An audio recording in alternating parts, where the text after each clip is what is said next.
그 다음으로 대답을 하는 거예요.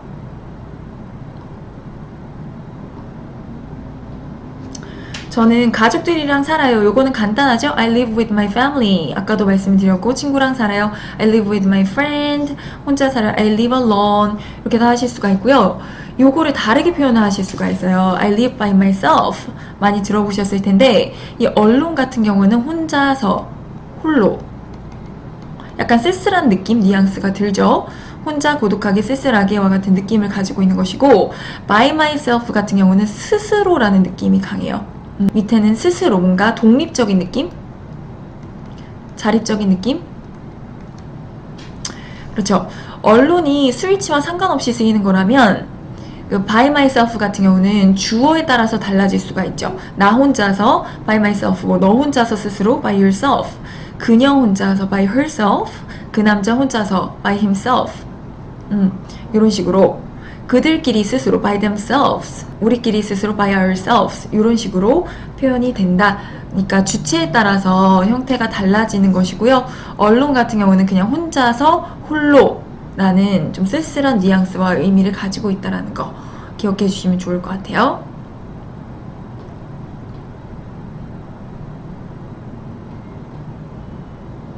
그 다음 집의 형태에 관해서 물어볼 수가 있는데 아파트에 사세요? 라고 물어볼 수 있어요.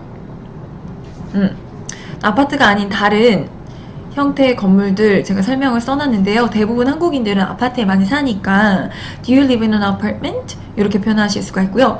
단독주택 같은 경우는 detached house라고 표현을 하고 빌라를 여러분 빌라 이렇게 표현하지 않아요. 이거는 어떤 개념이냐면 대저택 같은 느낌? 맨션? 요런 느낌이고 한 3, 4층 되는 작은 건물 있잖아요. 그런 빌라 같은 경우는 small apartment building 이렇게 표현을 해주시는 게 맞아요. 주상복합 건물 같은 경우는 complex라고 표현하고요. 그리고 오피스텔 같은 경우를 스튜디오라고 표현을 해요. 오피스텔 그거는 콩글리시고 왜 거실하고 주방하고 방하고 다 합쳐져 있는 그런 느낌의 집을 스튜디오라고 표현을 한다는 거 기억해 주시면 좋을 것 같아요. 그 거주 형태에 따라서 어떻게 표현을 달리 해야 되는지 설명을 써놨으니까 밑에 한번 읽어보시면 좋을 것 같고 이웃이 많아요? 라고 물어볼 수 있죠. 그랬을 때 Do you have many neighbors? 또는 Do you have many residents in your building? 이렇게 표현하실 수가 있어요. 이웃을 영어로 neighbor이라고 하거든요. 그 왜 네이버 있잖아요. 초록이. 걔가 바로 이 neighbors라는 영어 단어에서 이름을 따온 거래요. 네, 영어로 이웃은 neighbor 이렇게 스펠을 한다라는 거 기억해 주시고요. resident 같은 경우는 거주자라는 뜻이에요. 왜 residence 호텔 있잖아요. 이 residence가 바로 거주라는 걸 뜻하거든요. 거주, 주거. 그리고 resident 하면 거주자인 거고 거주자들이니까 residence s까지 붙여서 표현을 할 수가 있어요. 당신 빌딩 건물에 이웃이 많아요? 거주자들이 많아요? 이렇게 하게 되면 어느 정도 그 사람이 사는 주거 형태에 대해서 파악을 할 수가 있잖아요. 이렇게 질문을 하실 수도 있다는 거. 그 집이 어떻게 생겼어요? 라는 걸 또 직관적으로 단도직입적으로 물어보고 싶을 때가 있죠. 그랬을 때 What does your house look like? look이라는 동사를 쓰실 수가 있어요. 이거를 직역하면 무엇처럼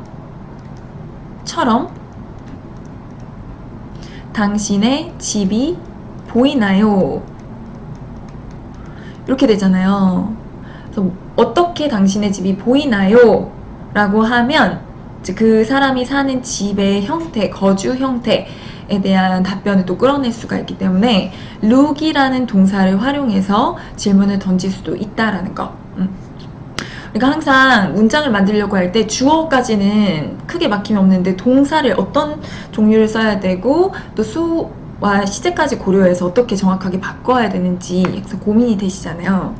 이렇게 집의 형태에 관해서 물어볼 때는 live, have many neighbors, residents, 그리고 what does your house look like, look 이런 동사들을 쓸 수 있다라는 거 요거를 기억해 두시면 나중에 실제 질문을 던지려고 할 때 그 머릿속에서 굉장히 강력한 도움이 되는 도구가 되어 드릴 거예요.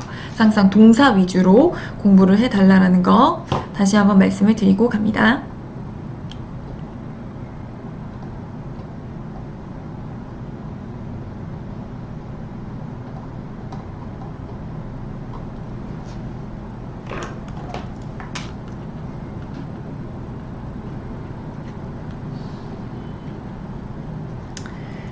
그 다음에 대답하기. 저희는 빌라에 살아요 라고 이야기를 하고 싶은 거예요. We live in a small apartment building 하시면 되겠죠?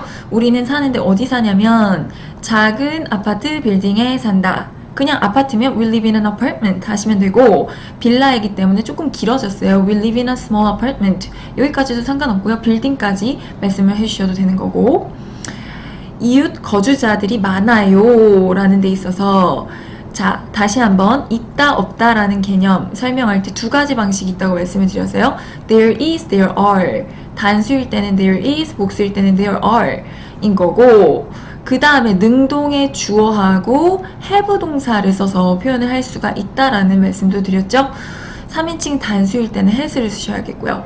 네, 이웃과 우리와의 관계를 생각해보면 우리가 이웃을 가지고 있는 거니까 이렇게 have 동사를 쓸 수 있는 거 다시 한번 기억을 해주시고, We have a lot of neighbors 또는 We have a lot of residents around us 하시면 되는 거죠. 우리 주변에 사는 사람들이 많다, 거주자들이 많다 또는 이웃이 많다 라는 표현을 이렇게 하실 수가 있는 것이고요. There are a lot of neighbors 또는 There are a lot of residents around us 이렇게 표현을 하실 수도 있겠죠. 이 둘 다 어떻게 쓰셔도 상관은 없는데 입에서 나오기 편한 방식으로 말씀을 해주시면 좋아요. 항상 여러 가지 다양한 무기들을 가지고 있으면 실제 외국인을 만났을 때도 조금 더 유창하게 말씀하시는 데 도움이 되시는 거니까. 저희 집은 아늑하고 깨끗해요 라고 이야기를 하고 싶은 거예요. 그랬을 때 우리 집이니까 my house 써주시고, 무엇 하다 라고 할 때 그냥 is 동사를 쓰시는 것도 상관은 없어요. My house is cozy and clean 하셔도 되고, 아까 look 동사의 활용에 대해서 잠깐 설명을 드렸잖아요. 그래서 무엇처럼 보인다라는 식으로 표현을 하실 수가 있어요. look 동사 다음에 형용사가 오면 무엇하게 보인다니까 지금 무엇하다라는 의미가 생성이 될 수가 있는 것이거든요. My house looks cozy and clean. 우리 집은 보이는데 아늑해 보이고 깨끗해 보여요. 이렇게 표현을 하실 수가 있는 거죠. 그래서 어떤 공간을 표현하고 묘사할 때 쓰일 수 있는 유용한 형용사 cozy, 아늑한, clean, 깨끗한, tidy라는 게 있어요. 깔끔한 라는 뜻이고, 또 비슷한 표현으로 arranged 하게 되면 잘 정돈이 된, 요 정도 기억을 해 놓으시면 어떤 공간이나 장소에 대해서 내가 긍정적인 인상이나 마음이나 느낌을 표현하고 싶을 때 도움을 받으실 수가 있어요. 그 다음 집의 내부에 대해서 물어볼 수가 있죠. 그랬을 때 집을 떠올려 보시면 일단 방으로 나눠져 있잖아요. 방이 몇 개예요? 물어볼 수 있는 거고, 또 가장 좋아하는 공간이 어디세요? 라고 물어볼 수도 있겠죠. 그러고 나서 거길 왜 좋아하세요? 라는 이유까지 또 물어볼 수가 있겠습니다. 일단 방이 몇 개예요? 라고 할 때 How many rooms do you have? 이렇게 하실 수도 있고요. How many rooms are there at home? 이렇게 물어볼 수도 있겠죠.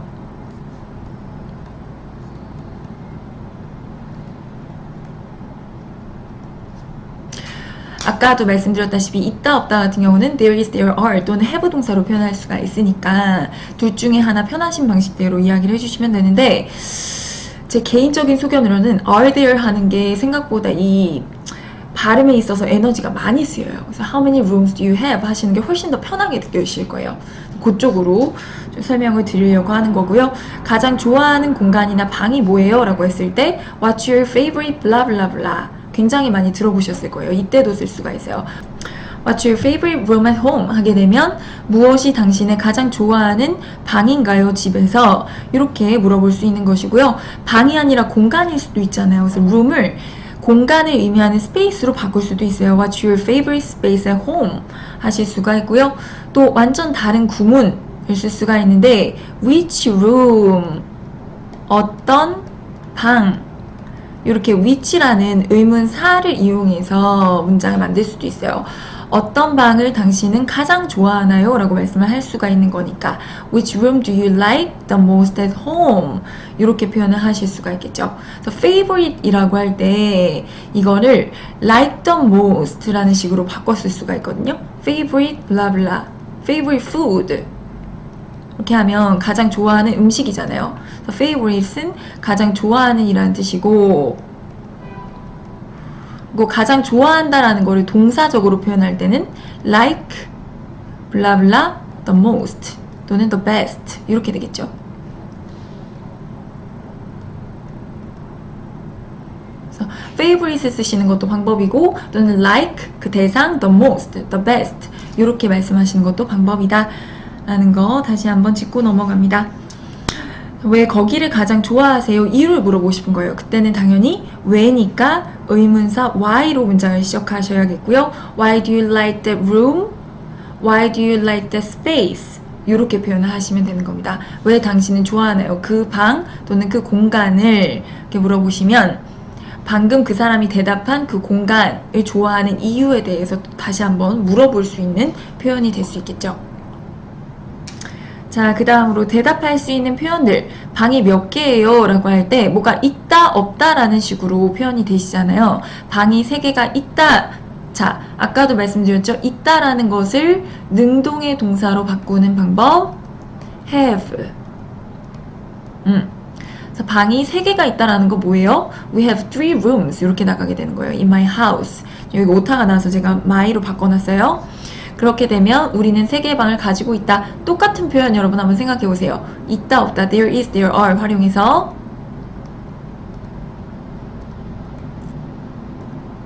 There are 3 rooms in my house 이렇게 하시면 되겠죠? 요거 이제 어떻게 하면 2가지 다양한 문장으로 표현할지 익숙해지셨을 거란 생각이 드네요.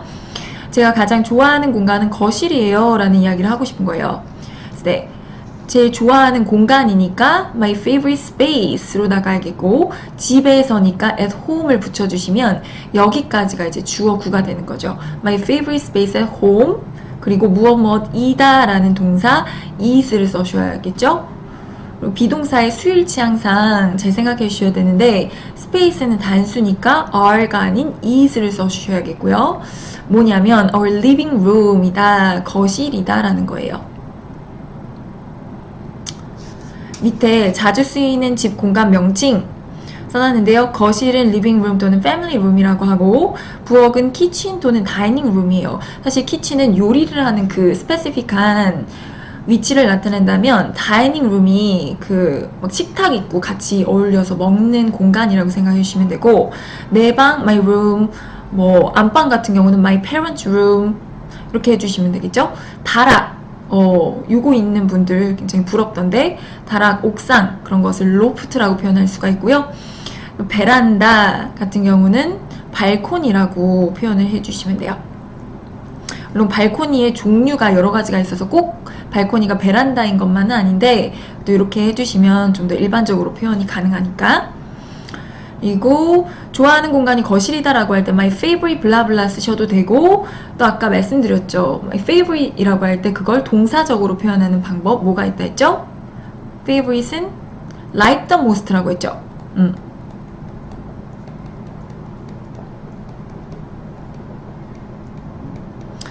여기 문장이 그래서 나오게 된 거예요. I like our living room the most at home 하셔도 되고 the best라고 쓰셔도 돼요. I like our living room the best at home 이렇게 하시는 것도 방법이 될 수가 있어요.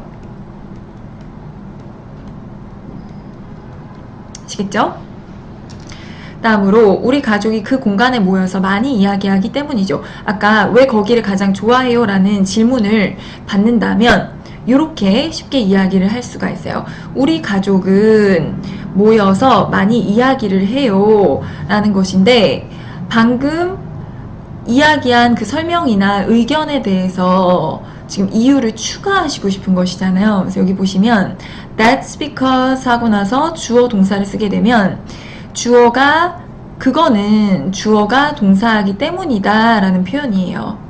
그래서 앞에 어떤 사실이나 의견을 설명하고 나서 그 이유가 뭔지를 말하고 싶을 때 that's because 한 다음에 그 이유의 내용에 설명되는 주어 동사를 붙여주시면 되는 거죠.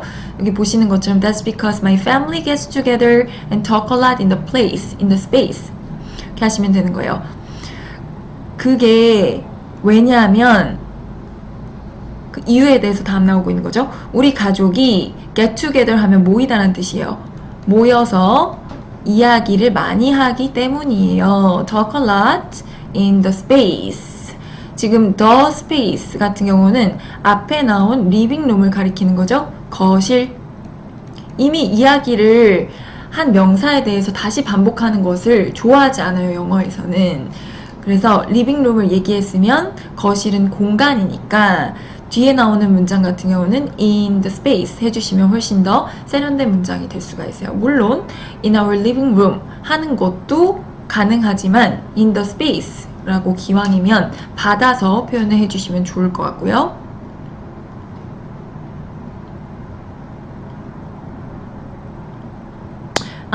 또 한 가지. 앞에 어떤 사실이나 의견을 설명하고 나서 이유를 붙일 때 that's because 주어 동사 쓴다라고 말씀드렸는데 이렇게도 표현할 수 있어요. The reason 하시고 I like the space 하시면 내가 그 공간을 좋아하는 이유는 요렇게 표현을 하실 수가 있는 거죠. 그러고 나서 is 여기 대시 생략되어 있는 건데요. 새로운 주어 동사를 말씀하시는 거예요. 위에서의 예를 들면 The reason I like the space is that my family gets together and talk a lot in the space. 뭐 이런 식으로 또 표현이 가능하다라는 거 말씀을 드리고 가요.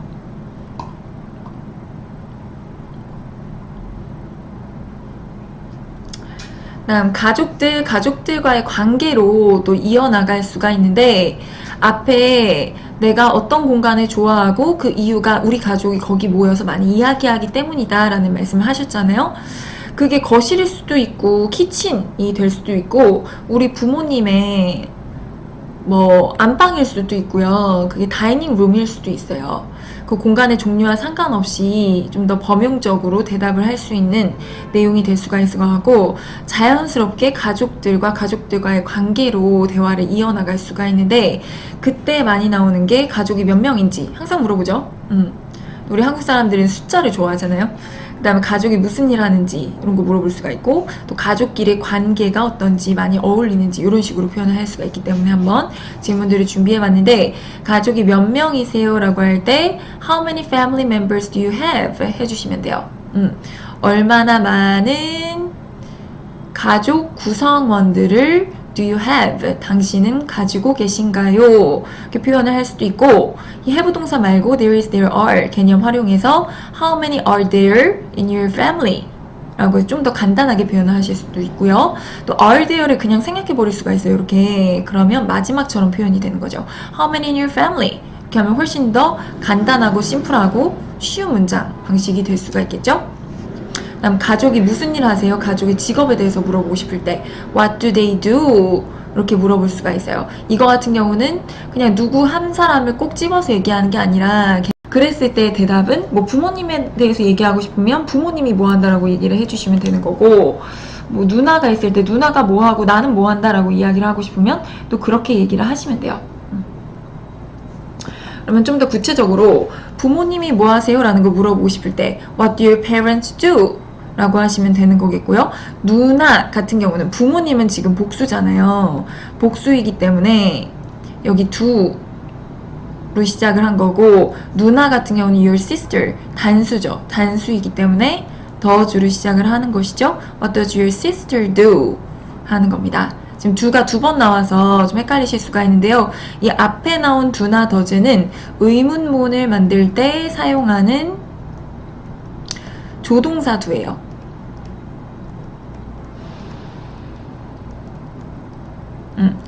뒤에 나오는 두 같은 경우에는 하다라는 동사죠.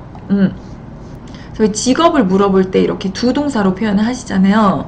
뒤에 나오는 두 동사는 직업을 표현하는 일반 동사예요.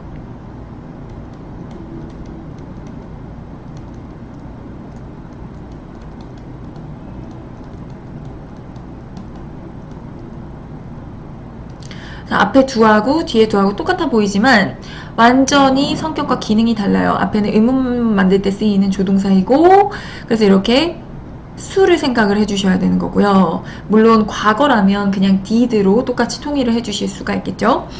그 뒤에 두는 직업을 표현하는 일반 동사에 두다. 이미 앞에서 수를 반영해 주었기 때문에 뒤에는 그냥 동사 원형으로 쓰는 거죠. 그 부분 기억을 해주셔야 돼요. 가족끼리 많이 어울리세요. 관계를 표현하는 표현들이 있는데 get along, 어울리다라는 거죠. get together, 모이다라는 뜻이고요. 또 세 번째, hangout은 모여서 놀 때. talk to 같은 경우는 이야기하다라는 건데 관계에 있어서 많이 이야기를 한다라고 표현하면 친하다라는 뜻이 될 수 있잖아요. 그래서 talk to는 관계에 대한 표현이나 묘사를 할 때 많이 쓰이는 동사 중에 하나예요.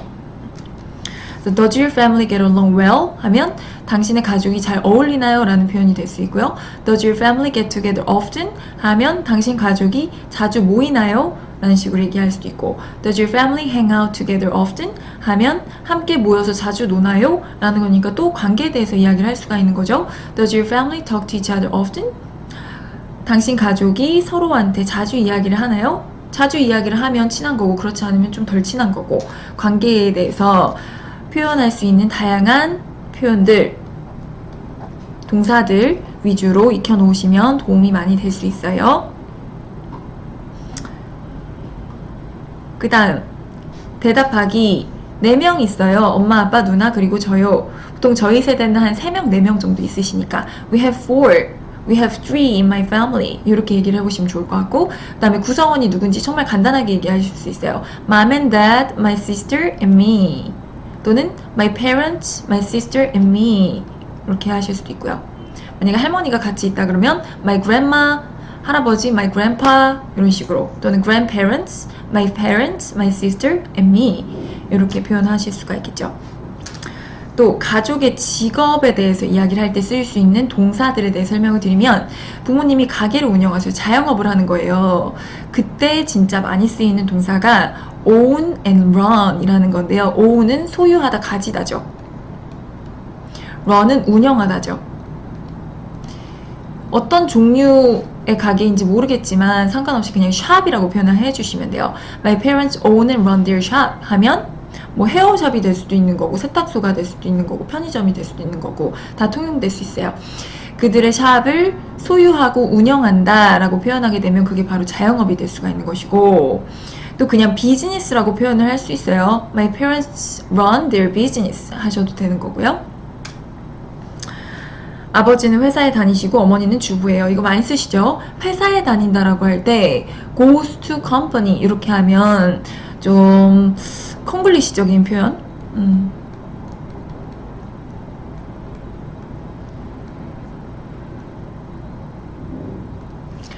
요거보다는 works for a company 이렇게 해주시는 게 맞아요. 우리 아빠는 일을 해. 뭘 위해서 일하냐면 한 회사, 뭔지 모르겠지만 하나의 회사를 위해서 일한다 라고 하면 회사원이다 라는 표현이에요. 그리고 우리 엄마는 주부야. My mom is a housewife 또는 housekeeper 이렇게 표현하실 수가 있어요. 이 housewife는 와이프가 아내니까 여자한테만 쓰이는 거고 요즘에 남자분들도 주부들이 많잖아요. 그때는 housekeeper 이라고 표현을 하실 수가 있고요. 또 누나는 프리랜서예요. freelancer 이렇게 스펠링 쓸 수 있다는 거. 프리랜서는 콩글리시가 아니라 영어이기도 해요. My sister is a freelancer 이렇게 표현하면 딱히 어디에 소속되지 않고 이제 외주를 받아가지고 일을 하는 사람을 일컬어서 얘기를 하실 수가 있어요.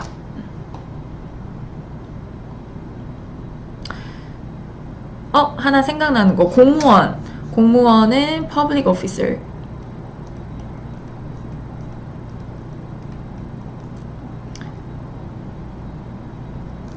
이거를 동사적으로 표현해 볼까요? 뭐 내 남동생은 공무원이야 라고 하는 거 My brother is a public officer 하실 수도 있지만 public officer가 생각이 안 날 때 어떻게 하냐 My brother is working for the government 라고 표현해 주시면 되겠죠? 정부 내 남동생이 정부를 위해서 일을 해요. government는 많이 들어서 아시잖아요. My brother is working for the government. 이렇게 표현을 해주셔도 공무원이라는 의미가 될 수가 있으니까. 물론 둘 다 알고 자유자재로 쓸 수 있으면 더욱 좋고요. 다음, 우리 가족은 서로 잘 어울려요 라고 할 때 위에서 이미 나왔던 표현들 이용해서 대답할 수 있어요. My family gets along well 하실 수도 있고 My family gets together often 이렇게 표현이 가능하고요. 우리 가족은 주말마다 함께 시간을 보내요. 이렇게 얘기를 함으로써 우리가 친하다라는 것을 다양한 방식으로 표현할 수 있거든요.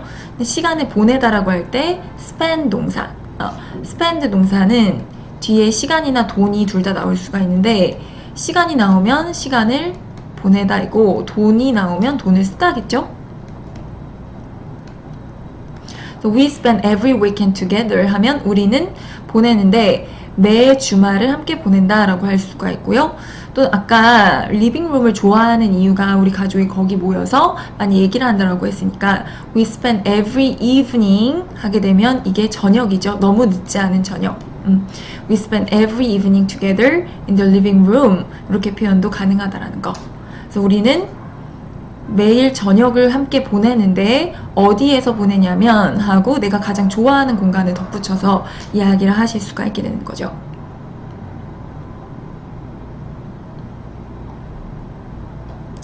밑에 한번 설명 꼭 읽어보세요.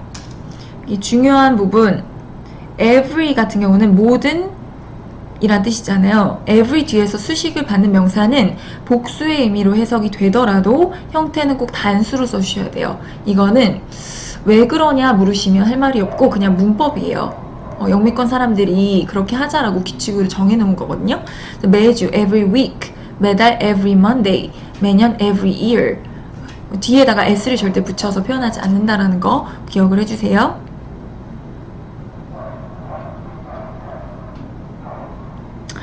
그래서 여러분 여기까지 쭉 한번 다시 살펴봐 드리면 오늘 거주하고 주거 방식, 가족에 대해서 이야기하는 표현들 묻고 답하는 방법 알려드렸어요. 첫 번째 어디 사는지 로케이션에 대해서 묻고 답하는 거, 두 번째 누구랑 사는지 묻고 답하는 거, 세 번째 집의 형태, 어떠한 형태의 집에 사는지 묻고 답하는 거, 네 번째 집의 내부 방이 몇 개고 좋아하는 공간과 방이 어떻게 되는지 이유가 뭔지 묻고 답하는 거. 그러면서 자연스럽게 가족들과의 관계, 가족에 대해서 많이 나올 수 있는 그 질문과 표현들, 대답의 방식이 있잖아요. 그런 것들. 가족이 몇 명인지, 무슨 일 하는지, 관계가 어떤지 묻고 답하는 표현들. 여기까지 말씀을 드렸고 다음 주에는 저희가 똑같은 주제로 2주를 연달아 하잖아요. 전에 살았던 집이랑 지금 사는 집 비교하는 거, 집에 변화된 거, 에피소드 같은 거에 대한 강의를 이어서 들어보실 수가 있고요. 복습 강의 듣는 거 2배 이상으로 중요해요. 왼쪽에 한국말만 보고 스스로 자연스럽게 정확하게 영작할 수 있을 때까지 반복 연습해 주세요. 그리고 학습 자료에서 중요한 동사 빨간색으로 표시를 해놨으니까 영어의 반이 동사잖아요. 다시 한번 동사에 집중해서 왜 이 상황에서 이 동사를 썼는지, 시제와 수가 어떻게 바뀌고 있는지 정확하게 한번 짚어봐 주시면 좋을 것 같고, 그리고 숙제로 위에 보이시는 의미 말고도 내 상황에 맞게 하고 싶은 말씀이 있으시잖아요. 그런 것들을 자유롭게 카톡으로 문의 주시면 그러니까 미리 영작을 해보실 수 있게 문장을 알려드릴 수가 있고요. 이번 주 토요일에 친구랑 만났을 때 우리 집 어떻게 생겼는지 문장을 써보고 교정받는 시간을 가질 거예요. 그게 이번 주에 미션 액티비티 자기 집 묘사하기가 되시는데, 미리 표현을 준비하시고 싶은 분들은 궁금한 표현이나 문장 10개 정도 써서 카톡으로 보내주시면 거기에 대해서도 영작하는 걸 도와드리거나 아니면 첨삭을 제공해 드릴 수 있어요. 네, 이번 주 토요일 모임 안내입니다. 가이드라인을 함께 보시면서 진행해 주세요. 모임 내용이나 과정 같은 경우는 그 틀을 제가 드릴 수 있지만 결국 모임을 만들어 가시는 거는 여러분이시거든요. 물론 제가 외국인 친구한테 다 이제 키를 주고 이렇게 해줘라고 말을 네, 그렇게 되면 너무 약간 일방향적인 티칭이 될 수 있을 것 같아서 경계를 하려고 하고 있거든요. 여러분이 적극적으로 함께 이제 물어보기도 하고 모임을 만들어가는 느낌으로 진행을 해주시면 좋을 것 같아서 가이드라인을 함께 보면서 진행을 해주시면 좋을 것 같고요. 그래서 서로 더 많이 배울 수 있는 분위기와 모임이 되도록 해주시면 좋을 것 같습니다. 자, 오늘 마지막으로 토요일날 모임이 어떻게 진행이 될지 설명드리고 마치도록 할 건데요.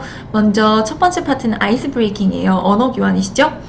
서로 이름이 뭔지, 기분이 어떤지, 어떻게 지내는지 묻고 답하시는 거. 처음 보시는 분도 있을 거고 다시 보는 분들도 있을 거니까 거기에 대해서 표현들을 말해보시면 좋을 것 같고요. 꼭 외국인 친구가 아직 안 왔다고 하더라도 오신 한국인 분들끼리 하실 수가 있어요. 갑자기 막 23시간 한국어 쓰다가 갑자기 영어 하려고 그러면 어색하잖아요. 그랬을 때는 한국어로 이야기를 하셔도 되니까 중요한 거는 좋은 분위기로, 좀 편한 분위기로 모임을 시작하는 거에 집중해 주시는 거. 그래서 바로 언어 교환이라고 지금 설명을 드린 거예요. 물론 영어를 좀 더 많이 써보시면 좋긴 하지만 더 중요한 거는 그 영어를 편하게 말할 수 있는 분위기를 만들기 시작하는 것이기 때문에 편하게 해주시고, 두 번째 본격적으로 가이드라인에 따라서 미션 주제 2가지 있죠? 저번 주부터 이어지고 있는 카페, 커피숍 또는 사는 곳, 가족 관련 대화를 할 거예요. 그때에도 세부적인 어떤 내용이나 질문 사항들을 가이드라인으로 드릴 건데, 그러면서 외국인 친구의 피드백이나 문장 교정을 받으실 거고요. 요게 이제 대화 흐름이랑 또 기록하는 거랑 좀 상반되게 흘러가는 부분이 있더라고요.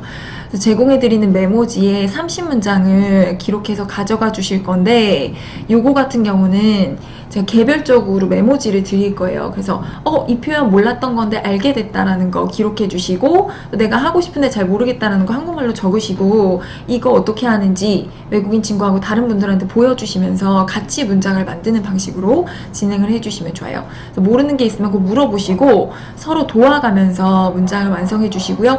물론 개별적으로 메모지를 드리긴 하지만 옆에 사람 거 보고 적으셔도 돼요. 어차피 중요한 건 그 모임 안에서 30문장을 정확하게 새로 또는 교정된 상태로 배워가시는 것이기 때문에 한 팀당 30문장을 기록해서 집에 가져가 복습한다 라는 것을 목표로 기록을 해주시면 좋겠고, 그 세 번째, 서로 여행지 소개하기가 있어요. 다음 주 서울 탐방 가시는 분들 다음 주에 어디에서 언제 모일지 커뮤니케이션 연습을 하실 건데, 제가 서울에서 사람들이 많이 방문하는 인기 여행지 목록을 좀 드릴 거예요. 다른 아이디어를 물론 내보셔도 좋고, 아니면 드리는 목록 중에서 남산타워, 서울타워로 이름이 바뀌었죠. 가보고 싶은 데 있으면 스마트폰, 인스타그램 같은데 찾아보셔가지고 서로 이미지 같은 것도 보여주시고 좀 재밌게 여기 가보면 어때? 저기 가보면 어때? 이렇게 하시면서 다음 주에 실제 서울 탐방을 갈지 말지, 또 가게 되면 어디를 갈지, 언제 모일지 이런 얘기들을 해보시면 좋을 것 같아요. 상황이 좀 여의치가 않아 라고 하시면 서울 탐방에 가는 거를 동의하지 않는 분이 2분 이상이면 똑같은 방식의 모임으로 대체가 되는 거니까 같은 장소, 시간에 와주시면 되는 거고, 그 부분에 대해서 확실히 알고 계신지 제가 파악을 하기 위해서 그 피드백 평가지를 작성을 하시게 될 거예요.